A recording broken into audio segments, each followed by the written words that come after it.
Mesdames et messieurs, bonsoir, heureux de vous retrouver pour cette nouvelle édition de votre journal de 22h. Voici les principaux titres.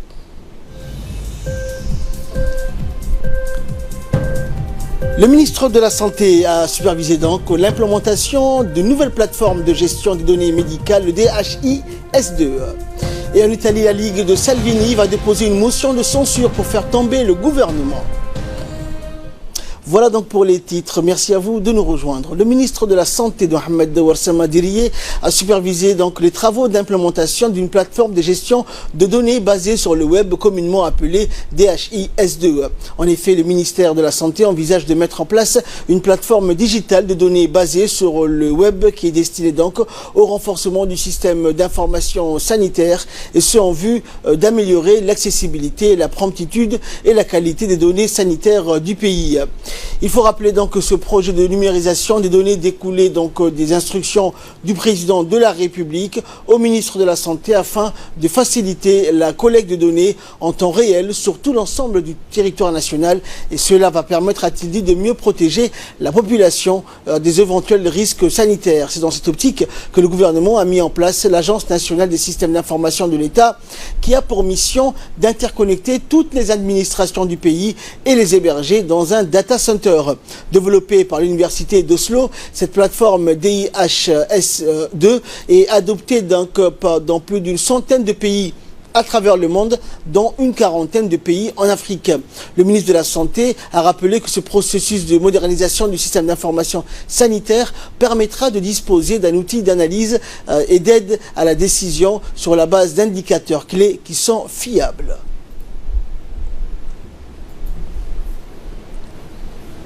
Former l'ensemble des personnels sur l'utilisation de cet outil qui est un outil qui est un système d'information sanitaire. C'est très important, c'est pas une application, mais c'est plutôt un système d'information sanitaire. Ce projet-là va continuer, va durer très longtemps, va durer beaucoup de temps, parce que le DHIS2 est très très long à mettre en place.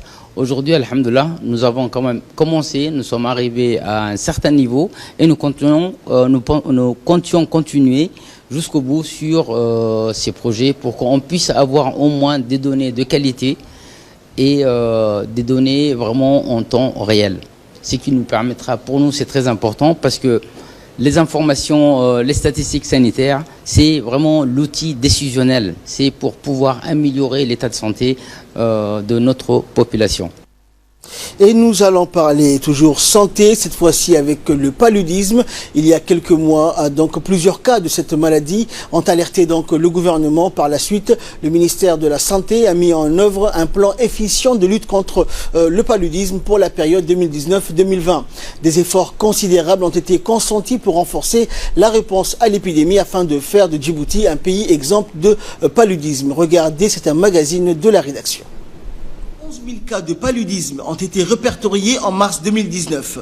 Chaque année, notre pays est confronté à des recrudescences épisodiques du paludisme, face auxquelles le département de la Santé a engagé une lutte multiforme pour enrayer la propagation du virus. Dans la capitale, les urgences des hôpitaux et des polycliniques sont complètement submergées malgré l'augmentation des effectifs pour répondre à une hausse exponentielle de fréquentation dans ces centres. Nous avons remarqué une augmentation exponentielle du nombre de cas de paludisme, voire du paludisme simple et des cas de paludisme grave, et ça se répercute dans tous les polycliniques de ce pays. Donc le nombre de personnels, que ce soit les laboratoires ou bien les cliniciens, ont été augmentés. Les médecins et les infirmiers aussi ont été mis en place pour faire face à cette situation. La multiplication des moustiques vecteurs du paludisme est favorisée par la pollution et dégradation de l'environnement causée par les eaux stagnantes, les fosses septiques à ciel ouvert, les déchets solides dispersés sur le sol, les vieux pneus et des carcasses de voitures stationnées dans les différents quartiers. Dès le lendemain de sa nomination à la tête du département de la Santé, le nouveau ministre Mohamed Warsama Diriye s'est attaqué à ce dossier brûlant relatif à la lutte anti-paludique. Le département de la santé s'est empressé de constituer des stocks stratégiques, des tests de diagnostic rapides, les TDR, des médicaments antipaludiques ainsi que de tous les intrants nécessaires afin d'endiguer la flambée du paludisme.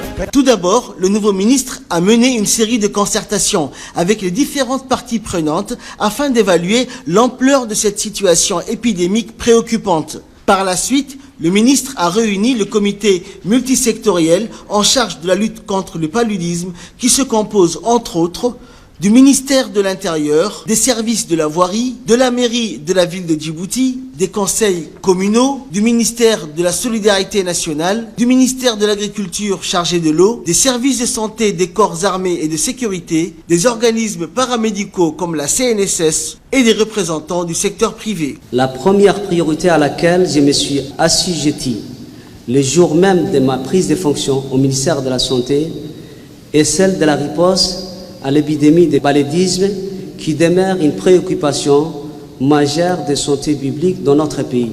C'est donc dans ce contexte particulier que se tenait la revue de performance du programme de lutte contre le paludisme.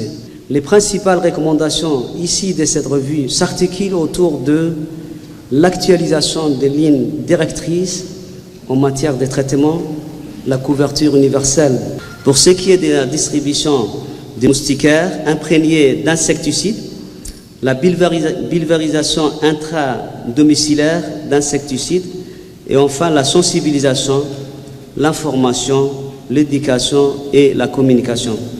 Actuellement, la courbe d'incidence des cas avérés de paludisme tend à la baisse. En mai 2019, le nombre des cas positifs est passé sous la barre de 3000 patients atteints du paludisme. Cependant, ce succès relatif obtenu à court terme ne doit aucunement occulter l'endémicité patente du paludisme qui guette le pays, surtout pendant les saisons fraîches. Bien que cette première bataille ait été remportée, le ministère de la Santé entend poursuivre son plan de riposte pour gagner la guerre, pour prétendre éradiquer totalement et durablement le spectre du paludisme sur notre pays.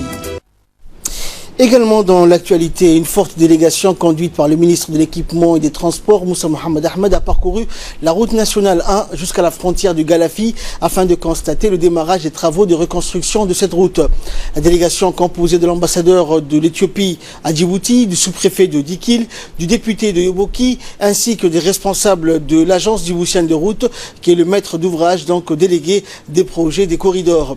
La délégation a pu constater donc en premier lieu l'évolution des travaux de la base de vie de la joint venture Dai Nippon Toda Corporation qui est installée dans la localité de Dagiru dans la région de Yoboki. Ensuite, la délégation a constaté également l'évolution des travaux de scarification de la chaussée existante qui constitue un point de départ d'un vaste programme d'élévation du niveau du service du corridor Djibouti-Éthiopie lancé par le ministère de l'Équipement et des Transports sous l'impulsion du chef de l'État. Il est à rappeler que la section financée par le Japon commence par la localité de Dagiru jusqu'à la ligne blanche au-delà du poste frontalier de Galafi. La joint venture Dai Nippon Toda est chargée de réaliser les travaux et le bureau Yoshio Engineering Company supervisera les travaux sous le contrôle de l'ADR. Et enfin, la section Dikil Doudou Balala sera réhabilitée par l'ADR avec les équipements récemment acquis à travers le gouvernement japonais, comprenant en plus des engins de génie civil, une centrale de production d'enrobés à chaud et de concassage déjà installés à Dikil.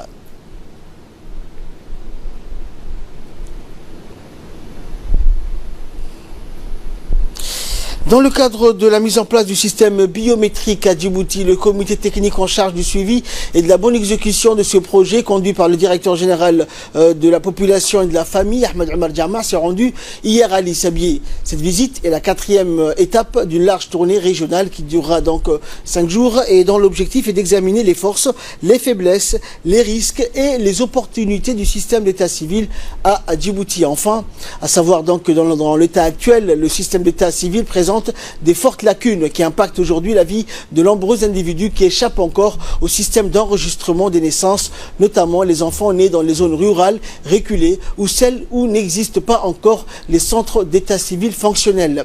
C'est l'objectif même de cette tournée des régions, à l'issue de laquelle toutes les recommandations seront réunies et appliquées afin de garantir un système d'état civil fiable et d'assurer ainsi la réussite du projet de mise en place du système biométrique à Djibouti.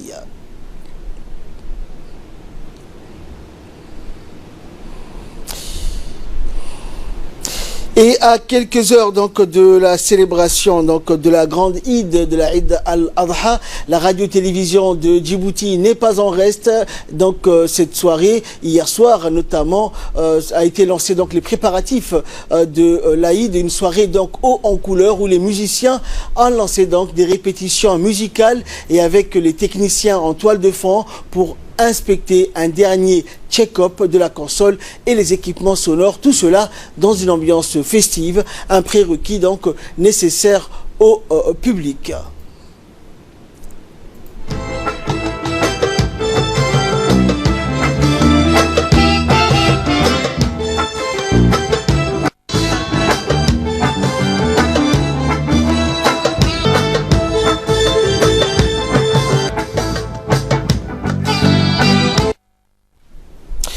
Suite à la réunion de concertation qui s'est tenue entre, d'une part, les hauts responsables et cadres du secrétariat d'État à la jeunesse et au sport et les directeurs des CDC, d'autre part, des séances de sensibilisation sur le lancement d'un programme de plantation d'arbres sur toute l'étendue du territoire national, bat donc son plein dans les CDC des quartiers 3, 4, Ouahledaba et Cheikh Moussa dans la journée du 7 août dernier. Et après mise au point des choix d'options et des axes de stratégie lors de cette réunion de réflexion qui s'est déroulée donc au secrétariat d'État, entre les différents acteurs concernés, l'heure est désormais à l'action sur le terrain pour mener à bien cette noble mission dont la portée donc en faveur de la lutte contre le réchauffement climatique est une évidence scientifiquement concordante. Cette action de sensibilisation s'inscrit dans le cadre d'un vaste programme ambitieux du gouvernement visant la plantation de 4 millions d'arbres sur tous les territoires nationaux. Ainsi, les centres de développement communautaire sont désignés pour jouer un rôle clé dans cette campagne de sensibilisation nécessitant l'implication massive des forces vives de la nation pour contribuer aux efforts permettant d'atteindre les objectifs que s'est fixé le gouvernement. Il s'agit avant tout de faire comprendre aux jeunes et aux moins jeunes la vitalité de l'arbre sur la triple dimension écologique, biologique et culturelle à l'aide de séances de projection et de documentaires. Et page nécrologie, donc pour clore l'actualité nationale, c'est avec une grande tristesse que nous avons appris le décès de Madame Saada Ali Elmi, qui a rejoint donc sa dernière demeure. La défunte était la tante de notre collègue Fatouma Salah Ali et Reye Omar Ali. Décédée donc à son domicile hier soir après une longue maladie, la défunte laisse derrière elle 3 garçons et 4 filles. En nom donc de la direction générale de la radio-télévision de Djibouti et de son personnel, qui expriment donc leurs tristes condoléances les plus attristées, adressées donc à la famille et aux collègues et aux proches de la défunte. Et ils prient tous donc le tout miséricordieux d'avoir pitié de son âme et de l'accueillir dans son paradis éternel. Inna lillahi wa inna ilayhi raji'un.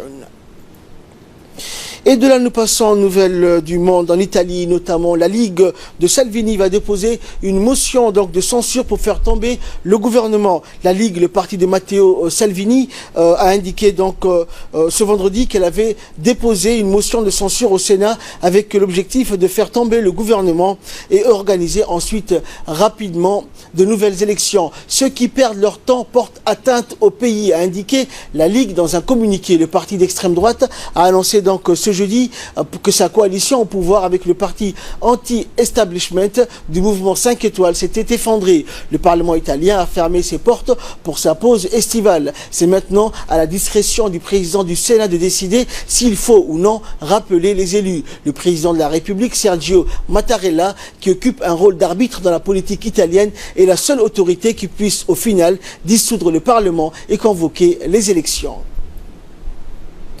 Donald Trump a indiqué donc dans un tweet, je cite, « Notre problème n'est pas la Chine, c'est la réserve fédérale ». Le président américain Donald Trump, en campagne pour sa réélection, a de nouveau mis la pression maximale sur la Banque centrale américaine, la Fed, mercredi, alors que les négociations commerciales avec Pékin piétinent et que les marchés financiers vacillent. Trump a réitéré donc mercredi dans une longue série de tweets ses diatribes contre la Fed, exigeant qu'elle réduise les taux plus vite et plus fort et la traitant d'incompétente.